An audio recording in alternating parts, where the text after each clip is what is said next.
La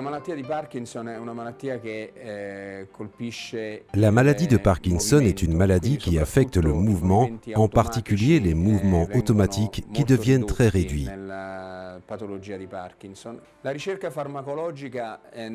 Ces dernières années, la recherche pharmacologique s'est engagée afin d'améliorer la constance de la thérapie. Aussi, l'approche chirurgicale de la maladie s'est dirigée dans la même direction.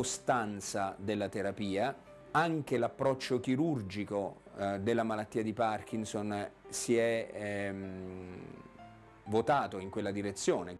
Risultati meno brillanti si sono ottenuti su les problèmes du freezing, les troubles de la marche, de l'équilibre et de la posture ont donné des résultats moins satisfaisants. Ed alcuni disturbi della deambulazione. Ed è proprio c'est surtout dans ces cas que la thérapie de réhabilitation peut apporter plus de bénéfices aux patients atteints d'un stade moyen avancé ou avancé de Parkinson. La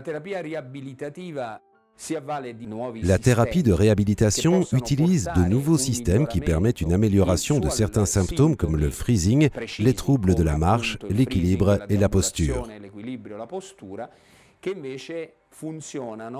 Ces systèmes utilisent les connexions neurologiques qui ne sont pas touchées par la maladie de Parkinson. Le dispositif médical utilisé ces dernières années s'appelle Gondola.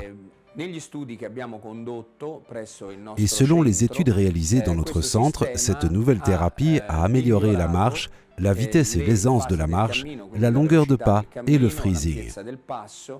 Ha portato un miglioramento della fluidità del cammino stesso e anche un miglioramento del freezing.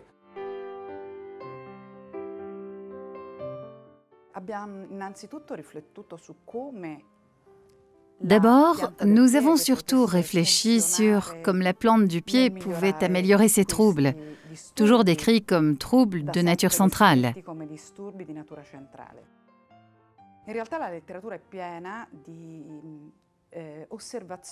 En réalité, la littérature est pleine d'observations relatives aux principaux problèmes de Parkinson, qui est une altération de l'intégration sensorimotrice.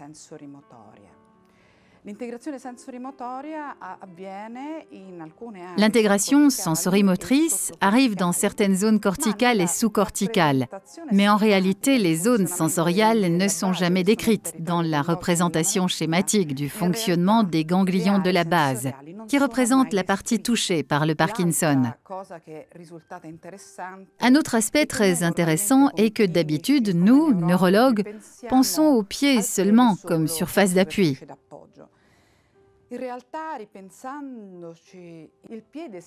En réalité, pour une personne, les pieds ont toujours représenté une superficie réceptionnaire de contact avec le sol, qui lui a permis de se redresser pour devenir bipède.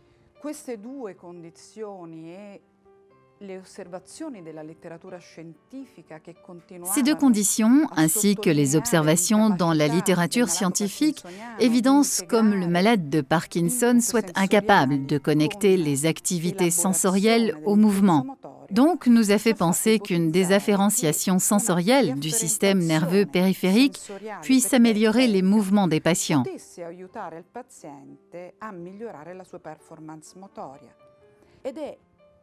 Attraverso questa considerazione che è nata prima un'osservazione sistematica del Suite à l'observation d'un petit groupe de patients, c'est-à-dire des groupes d'études cliniques que nous considérons comme des études pilotes réalisées parmi les différents types de patients avec un différent stade de la maladie, nous avons enregistré des résultats surprenants pour certains paramètres spatio-temporels, cinétiques et cinématiques de la marche.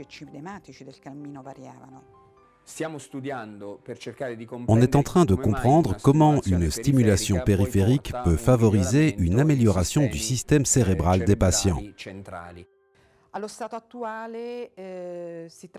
Jusqu'à aujourd'hui, on a réalisé 4 publications, dont la première analyse l'effet du traitement Gondola dans le temps.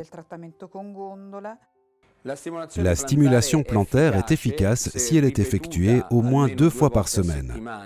Dans notre centre, les patients ont suivi le traitement pendant 4 semaines et en effet, nous avons enregistré une amélioration de la marche. Une deuxième étude réalisée avec les senseurs inertiels vérifie l'effet de gondola aiguë, tout de suite après la stimulation. L'effet de la stimulation plantaire est immédiat et extrêmement visible déjà à la première et à la deuxième stimulation. Après, nous avons observé une diminution de l'amplitude de l'efficacité de la thérapie, mais qui instaure une amélioration plus constante dans le temps. Une troisième étude a été réalisée afin d'évaluer et de corréler la gravité de la maladie et l'efficacité de la thérapie, toujours à travers un senseur inertiel.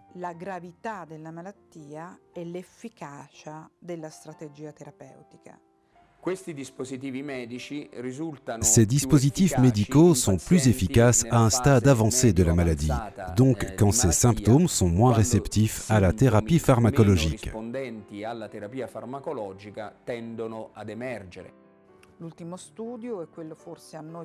La dernière étude, et pour nous la plus importante, prévoit une collaboration avec le département de neuroradiologie du campus biomédique et qui vérifie les mutations de la connectivité cérébrale avant et après le traitement avec gondola.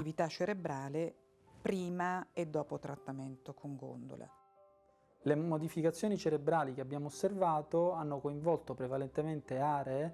Les mutations cérébrales que nous avons observées ont impliqué surtout les régions liées à l'intégration spatiale du mouvement et visio-spatiale. Celui-ci est la première étude qui confirme comme la stimulation plantaire puisse modifier la connectivité fonctionnelle du cerveau. Et en particulier, les régions du cerveau que d'habitude, les malades de Parkinson utilisent comme compensation de la dysrégulation dopaminergique causée par la maladie.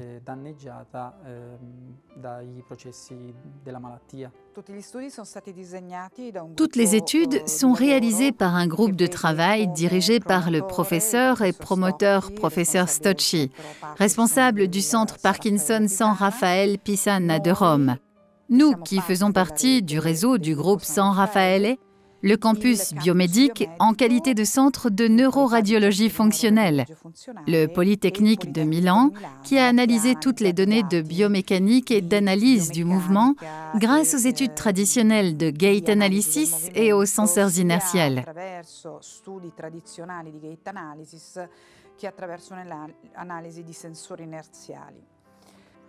Les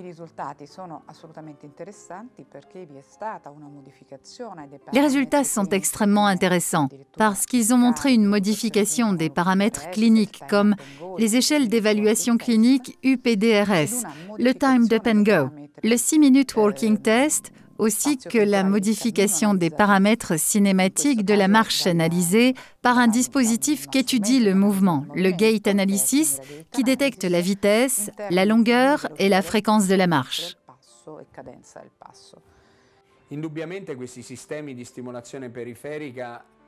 Sans doute, ces systèmes de stimulation périphérique offrent-ils de nouvelles perspectives à des thérapies intégratives différentes et l'espoir d'améliorer les symptômes qui ne réagissent pas à la thérapie avec d'autres méthodes.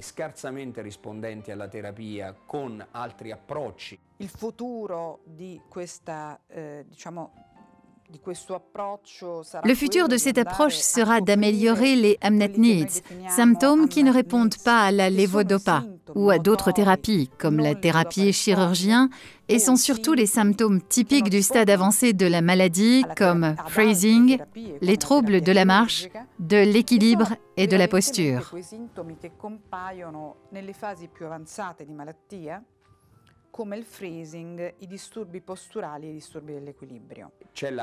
On espère sincèrement que la recherche puisse apporter un développement de dispositifs de plus en plus efficaces et des résultats toujours plus évidents.